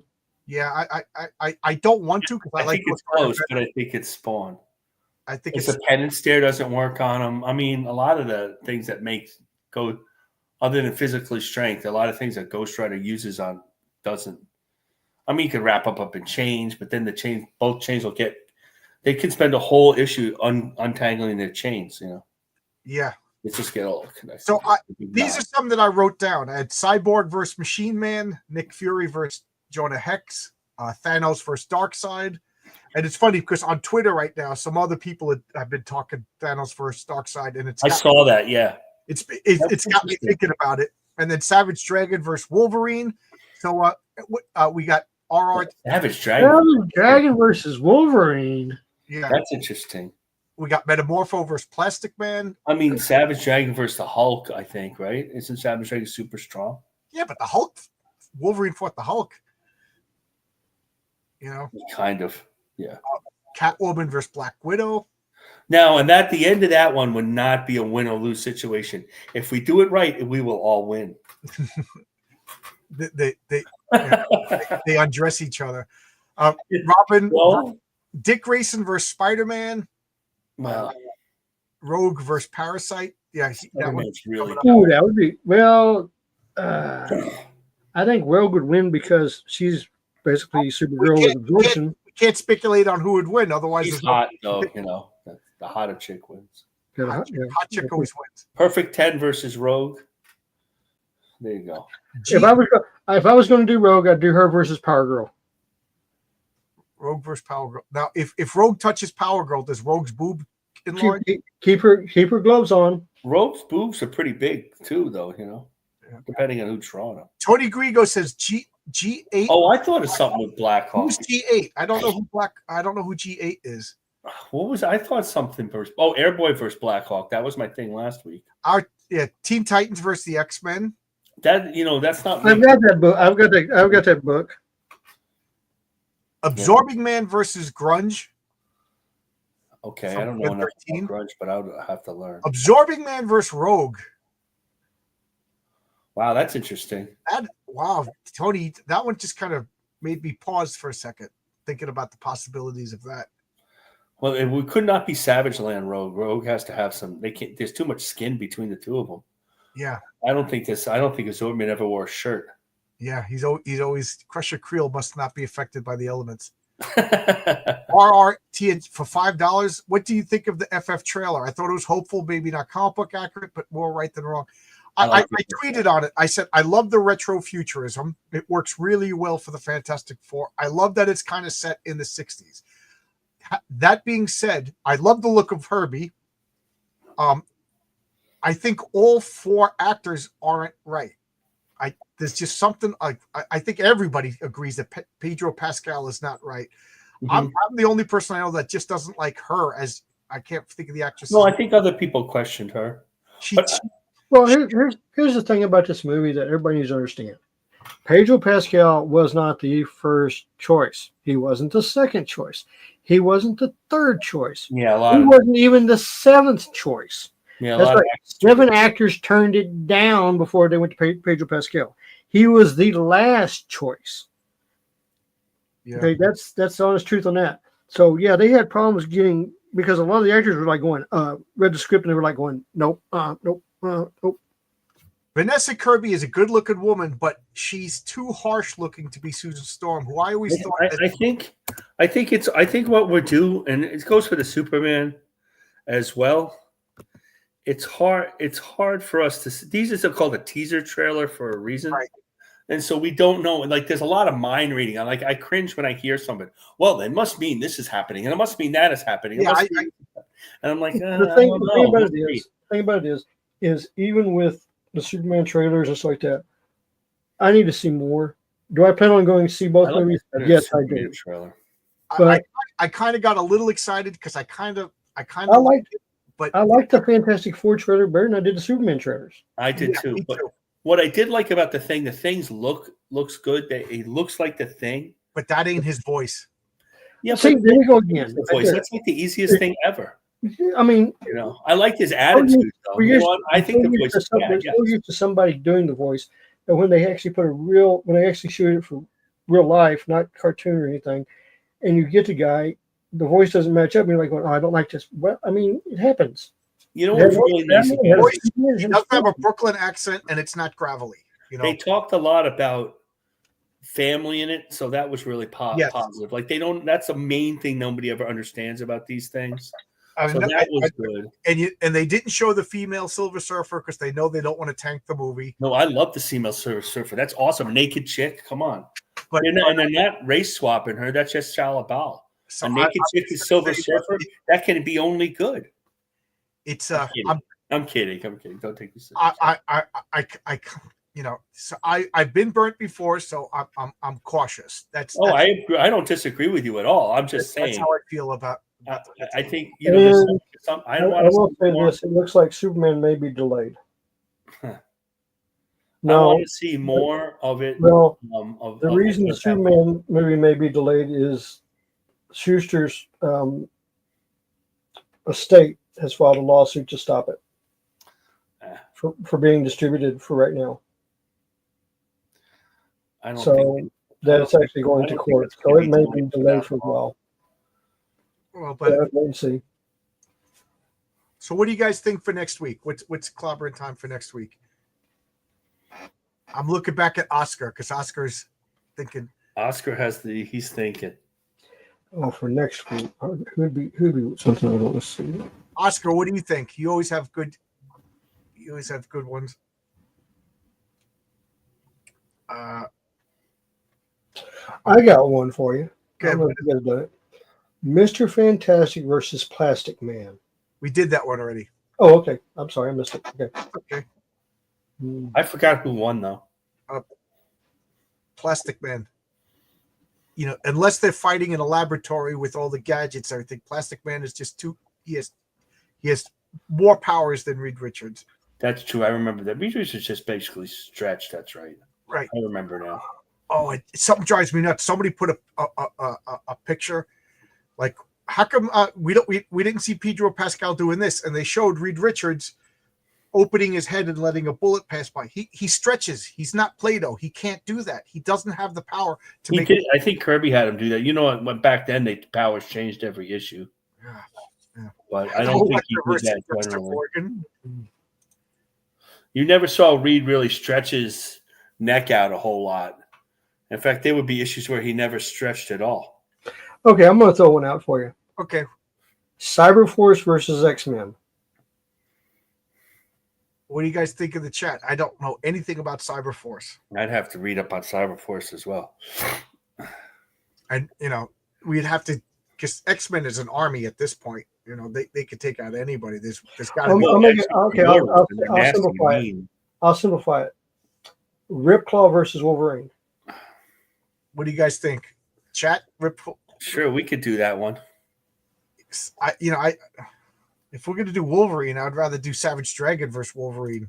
But Ripclaw, Batman versus Sherlock Holmes. Yeah, who's Ripclaw? Never heard of Cyberforce. Yeah, Cyberforce. That's Ripclaw. Colossus versus Fairchild. No, Fairchild versus She-Hulk. Come in more often. Fairchild versus She-Hulk is a good one. I was going to say Fairchild versus Rogue, but Rogue would win because both their clothes always fall off, and then Fairchild's going to get absorbed. Well, Fairchild's clothes gets blown off pretty well, too. That's what I'm saying. Fairchild's clothes always fall off. Yeah, She-Hulk and Fairchild. That's not bad. That's kind of similar character, right? Captain Nazi versus the Red Skull. Are we allowed to say Nazi that many times on YouTube? We'll find out. I'll wear an orange wig for that one. Hate Monger versus Adolf Hitler. Hate Monger was Adolf Hitler. Yeah, they're the same person. Yeah, there you go. Boy, I remembered that. Hitler versus Stalin. Okay, here we go. I'm gonna throw a wrench in this. Name the Merciless versus Dr. Doom. Oh, you just reminded me this. Not in a fight, because Lex Luthor versus Dr. Doom, but not in a fight because Doom is going to destroy it. Doom. Who's the more sneaky or who's the more cunning? Right. Yeah. Right. That would be good. That would be really good. Okay, so what do you guys think about that? Lex Luthor, Dr. Doom, but not. Let's be realistic. Dr. Doom is going to crush like, physically, magically, technologically. But I'm talking like as a more sinister. I'm talking the way I look at Dr. Doom versus Luthor. It wouldn't be a stand-up fight. It'd be don't now. Don't. If Luthor's wearing his green armor from the 70s. How about that? So next week we'll do Lex Luthor versus Doom in a battle of intellect. Good succinct. Oh, I like that. I like that. Okay. We'll do that one. And then I really got to listen to Oscar. He's starting to think that I'm not listening. You're ignoring him and he won't color for you. So you will slow down. You can only do Rogue against characters who aren't alive, Robots or Wonder Man, or have absorbed. No, Rogue. She absorbed Wonder Man she literally absorbed him. Yeah, she actually got Wonder Man. Yeah, I remember that one. She slurped him up like a strand of spaghetti at one point. Yeah, she got her pretty good. All right, so next week it'll be Lex Luthor versus Dr. Doom. Okay, and I like that. I have to text my wife right now because she makes the little thumbnails, and if I don't, I forget, and then I got to make the little thumb. But God bless her. Yeah. Then I got to then I got to watch this, and I hate watching myself. I never watch any of my I don't watch. You know what? I never watch it. I never go back to the drawing shoes. Ever watch myself? And if I click on it by accident, I see my face. I go, ah. Yeah, me too. MODOK versus Hector Hammond. The battle of the gigantic heads. Yeah. I have to set up a thing, and so I can be like James, and you can just see what I'm drawing and not see me. Yeah. I only have one camera. I just texted my wife, Lex Luthor versus Dr. Doom, and she just responded, nerds versus dorks. That's fair. Nerds win. Dorks are dorky. It depends on which, week. Tony, save this for next week. The first time Rogue in her first appearance fought Wonder Man, she couldn't absorb his power. Again, that's because 20 years they didn't have her fleshed out. 20 years later, yeah. They hadn't decided that Wonder Man was an all ionic energy by then. It makes sense that he was ionic energy from Avengers 9, and he never really died, but they didn't really decide that till Rez's run. The way we could say this is Rogue leveled up. Oh, she really did level up, especially when she got a hold of Ms. Marvel. Living Laser versus Mirror Man. Storm versus Weather Wizard. These are all good ones. That was the one where. I thought of a good one. The Blob versus Captain Underpants. Oh yeah, my kids used to read Captain Underpants. Does he have any powers? That kid that does? I never read. It's the same guy who does Dogman. He has whatever powers those little kids give him. The idea of Dogman and Captain Underpants is the two little kids create the comics, and that's them doing the comic. Yeah. Oh, it's hilarious. The Captain Underpants. Oh my god, that kid is hilarious. I made a video on is Dogman a comic book? It's a comic book. It's a comic book. It's not a traditional, direct market, but it is. It's Dave Pinkley's two characters are the ones who draw the comic. That's his. And not only is it a comic book, it's very important because it's getting kids to read comics, and so now little first graders, second graders, third graders will graduate to something else. Unfortunately, there's no step from Dogman. There should be like a adventures comic. And they used to have Power Pack. Right, they used to. Yeah, but that was in the regular Marvel universe too, though. Power Pack was in the regular Marvel universe, right. And I mean they were little kids. Right. So Aura asked, why can't Robe absorb magic? Juggernaut's powers. No, why can't she absorb? Because she did. She got Juggernauts. She did absorb. Yeah, but they got his. She grabbed him by the foot. They ripped his helmet off, and she grabbed him.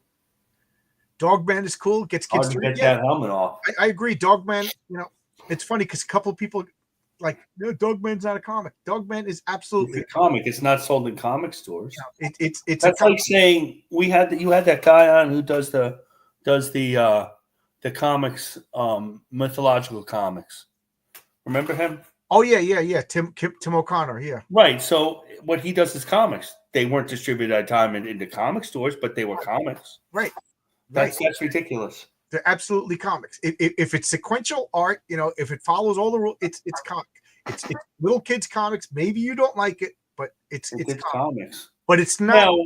It's not saving the. It's not how Richard Johnston says comic books are doing good because Right. You have to separate the Raymond Teller guy or whatever and Dave Pinkley's Dogman comics from the distribute. We're talking about. Right. That Diamond's going to go out of business type of thing, That's a separate comic, Right. It's a whole separate audience. You shouldn't be. You can't mush them together. So who would win in a fight, Rich Johnson or Richard C. Meyer? Richard C. Meyer He was in the Army and in the Marines. I know we forget when we listen to him, but and the Coast Guard, yeah. He's got to have some sort of toughness about him that we don't hear. And he must be a tough dude in some ways. Yeah, I wouldn't mess with anybody in the middle. I don't want to mess with anybody. So there you go. Those days are over, huh, John? Those days are over. Unless we're on mass transit, then I go berserk. But so anyway, so next week we'll have a battle of intellect, Dr. Doom versus Lex Luthor. You can't say he's going to build a robot and stab Lex Luthor in the face. That's not what we're talking about. We're talking about I like Tony plans. Lassie versus Tintin, but versus Rex the Wonder Dog. There you go. They all just chase comics. Rex the Wonder Dog. I'm going to shut it down, guys. This was a lot of fun. Hey, John. Yeah, no problem. I love your drawing. I'm gonna make your drawing big if you want to. Yeah, we'll go big. So I can pull this out. So I can let you see what it did. It's like the Heat Miser with the little Heat Misers, and they're about to sing. They're really good. Oh my god, that's too funny. Yeah. I like that. So say her name again. Efrat. And are they just like henchmen, or do they all have names? No, I haven't got them named yet. They're basically she can summon them. They're fire spirits. Okay. And so she's like a fire genie. Yeah, she's a fire elementalist. Yeah. Which means and of course her weaknesses is ice and water. So it's one of those things. Is she a super villain, superhero? No, she's a hero. Okay. And you're going to use her in what, like a studio challenge with Don? No. What we're doing is, so Marcus is working on a character. Don's already got his character done. Omar's doing his character, and Duck's doing his character. And we're going to put all the characters together to see if we can make a book out of it. Okay. So Marcus, this is my character. I do have to come up with another character. I might have to borrow one from John. I don't know. Dude, I only worked on this for 4 days. I came up with her in 4 days. There you go. And everything. I drive a lot. That's why everybody's saying I'm going to end up writing the book. So I'm like, okay, I can do it. You are probably going to end up writing the book. Okay, that sounds fun. Hella Marvel versus Hades DC. That's pretty cool. That's cool. Not bad. I like that. Oh, that's not bad at all. Or Hella Marvel versus Ares from George Perez's Wonder Woman. Yeah, I don't know. That's a good one. Anything with Hella. I love Hella. Well, we could do Hercules and Heracles from George Perez's Wonder Woman. The good-hearted, goofy Hercules versus the rapist, the evil rapist Heracles, or the mythologically accurate Hercules. You know. Well, yeah, I know. All right. Well, I'm going to shut it down, guys. Thanks a lot. All right. Good night. All right. Take care. So James and Marcus will be on the studio tomorrow, 7:00 Eastern Standard Time. 7:00. We'll be joining Perfect 10, which you can watch us. Well, we're on pretty late, but you can go right over and watch John launch. We're going to launch. Dave brings Perfect 10 new campaign at what's that going to be at 9? That's going to be at 9 Eastern Standard Time tomorrow. So we'll do that, and who knows how long it's going to last, whatever. And then Sunday back here I'm going to show Rome Eternal. I can't find my first copy, so I had to get a second copy and talk about this.